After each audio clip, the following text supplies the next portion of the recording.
Already out here on the 255, putting cab mounts in it, and we got to take the top plate off the transmission and replace some O-rings on the suction lines with the hydraulic pump, because it kind of makes a growling noise if you go and use a function, and it means it's sucking air. We had to do that on the 4210 this past summer, and it fixed it.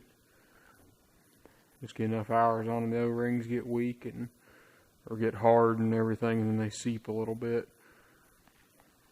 Both cab mounts, I got to put these in. Also did this on the 4210 this past, actually we did that right after fall, right after harvest. But they get so beat out. Here's what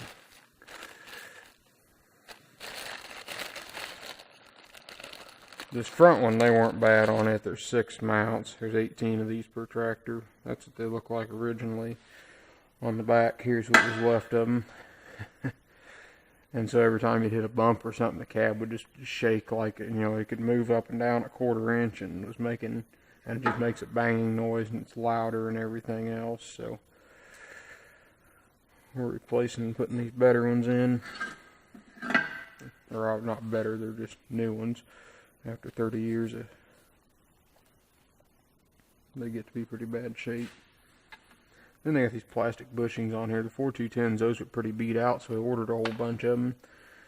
And these are actually really good shape on here.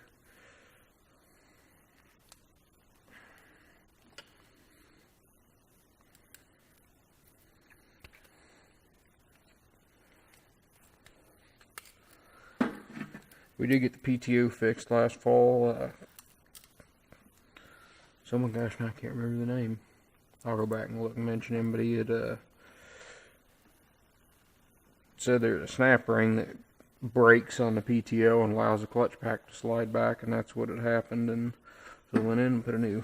So we pulled the PTO out, and there was a, sure enough, there was a snap ring broke, and put the new snap ring in, and the PTO works again.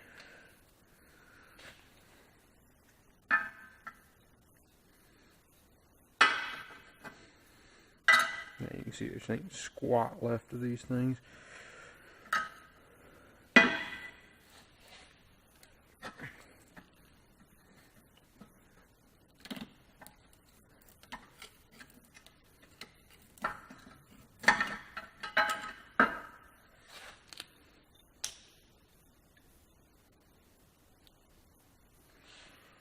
That 4210 was quieter. We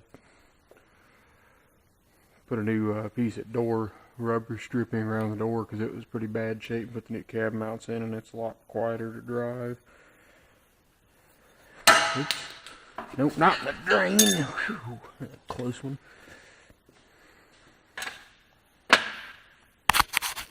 It's got a big sump. You can go down in there and get stuff, because we have dropped stuff before, but it's a real nasty mess. Okay.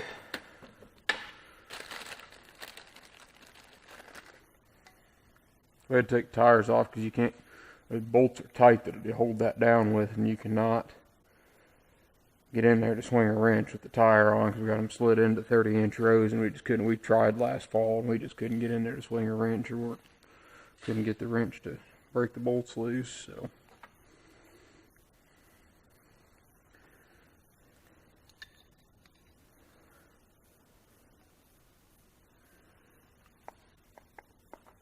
I'm probably going to put these back in because they look great the way they are. That goes back on there like that, and then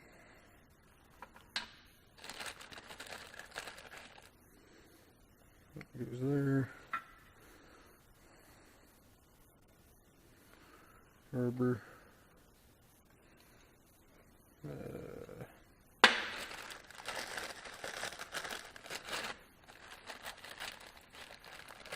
Hold on.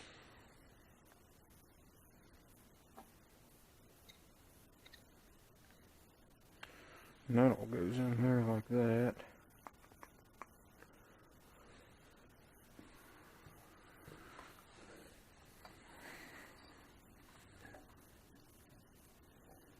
And it probably ain't gonna stay, so I'm gonna try to set it down very squarely. I'll set it down here. Might take some piddling, show you what it looks like when it's together. No, Daryl Hazen's the guy's name who told me about the snap ring, so thanks to him for that tidbit of helpful information. Another mention here, there's something to consider.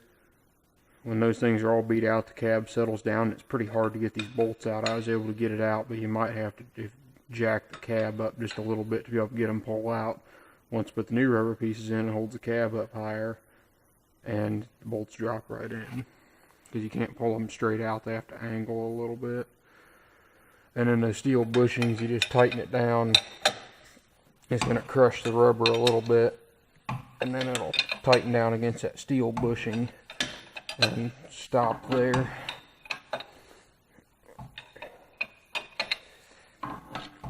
And then this piece of the cab supported on it, sandwiched in between all the rubber.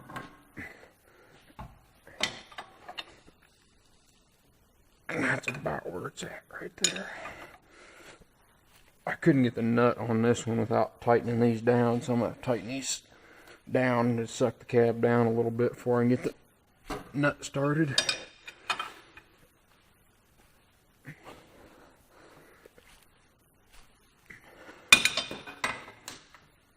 And it squished it a little bit there.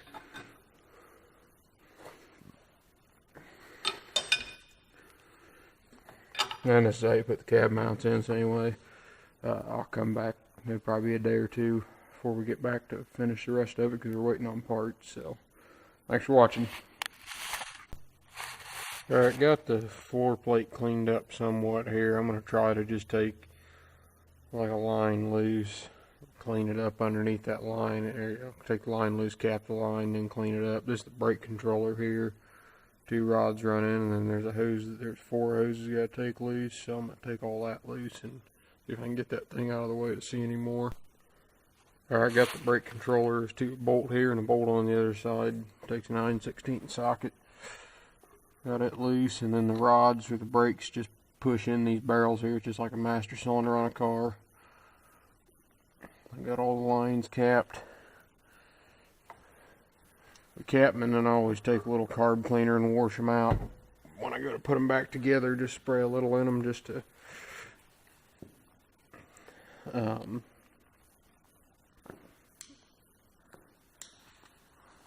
keep the seats clean, because if you get a little chunk of dirt in there, it won't seal, and you hate to get into the first field and start running, and all of a sudden you got a leak.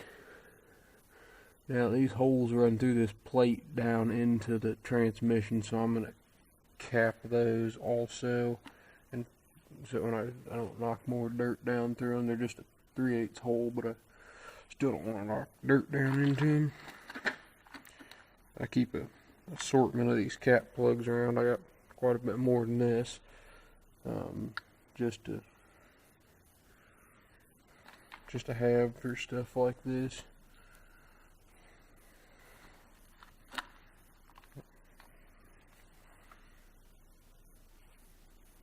Yep. Find one that's the right size. The other hole's a little bigger. Oh, I know why that other hole's bigger. That one doesn't need a plug because it's just a bolt hole to hold the top cover on. Just that middle one there's threaded. Looks like I got 2 more lines here.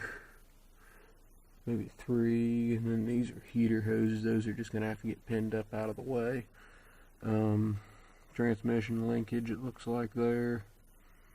There's some other hoses, but I'll clean up some more and come back to you in a bit.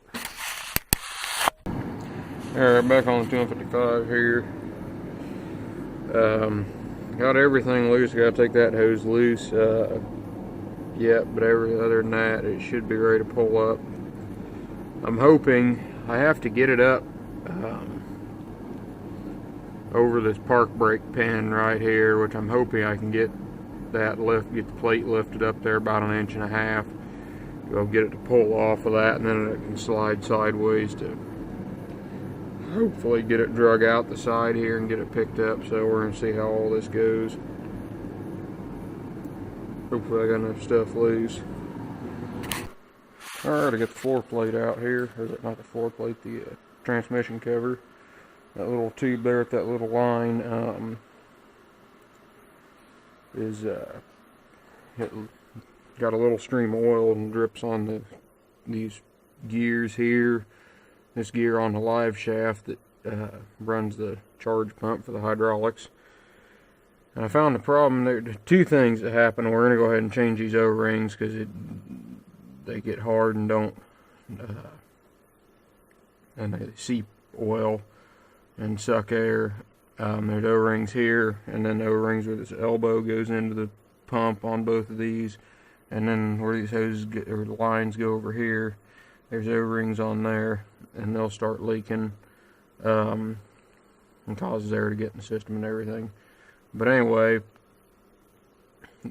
something else I noticed, we've been in here and changed it before, and I don't know what we're going to put a harder bolt in it or something, but this bolt breaks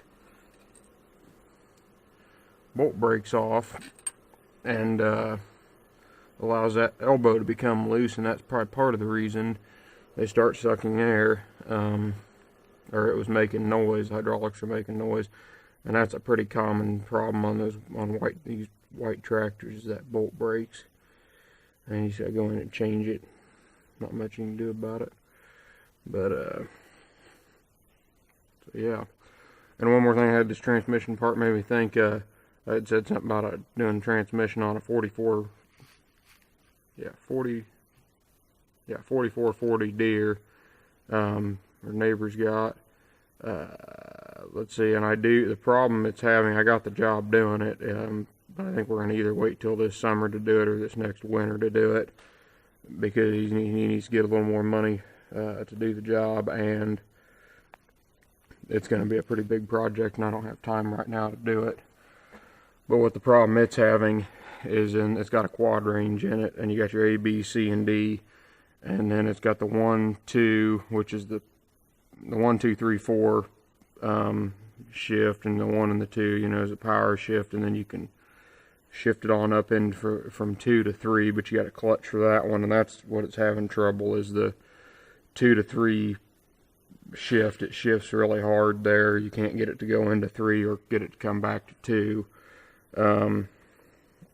And I was talking to my uncle, who used to be a service manager at the John Deere dealer. They said the synchros are getting worn out in the transmission synchronizers, and so I'll